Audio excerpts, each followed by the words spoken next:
Yamanin ang binigay na talento ng Diyos sa iyo.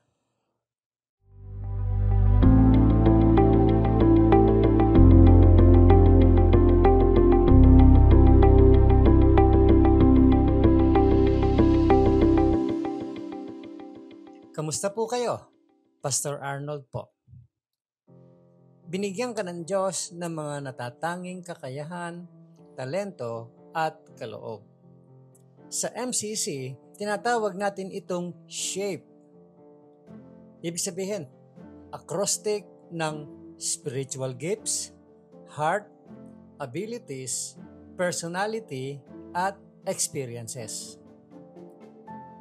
Ang kombinasyon ng mga ito ang bumubuo kung sino ka at ang nagtatangi sa iyo sa iba. Kung iniisip mo na ang talento mo ay para lamang yumaman ka, mag-retire at mamatay, hindi mo naiintindihan ang dahilan ng buhay mo. Ibinigay ng Diyos ang mga talento mo para makinabang ang iba, hindi lang para sa sarili mo. At ang ibang tao rin, binigyan ng Diyos ng mga talento para ikaw naman ang makinabang. Sa katawan ni Kristo, mahalaga ang bawat bahagi. Walang taong walang saysay sa pamilya ng Diyos. Nilikha ka ng Diyos para maglingkod. At gusto niyang makita kung paano mo gagamitin ang mga ibinigay niyang talento sa iyo. Kahit ikaw pa ay isang musician or accountant, teacher o kusinero, lahat ng yan ay talento na ibinigay ng Diyos para mapaglingkuran mo ang iba. Sabi sa Bible, each one should use whatever gifts he has received to serve others, faithfully administering God's grace in its various forms. Mula po yan sa 1 Peter 4 verse 10 ng New International Version. Ikaw ay katiwala ng mga regalong binigay sa iyo ng Diyos.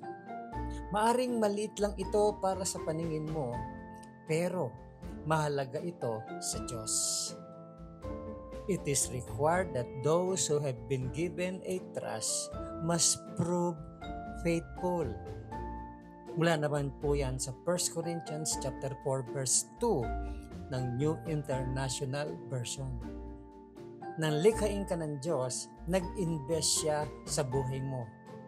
At inaasahan niyang magbunga ang investment na iyon. Tanong, ginagamit mo ba ang talento mo para makinabang ang iba at makatulong sa mundo? O sarili mo lang ang iniisip mo?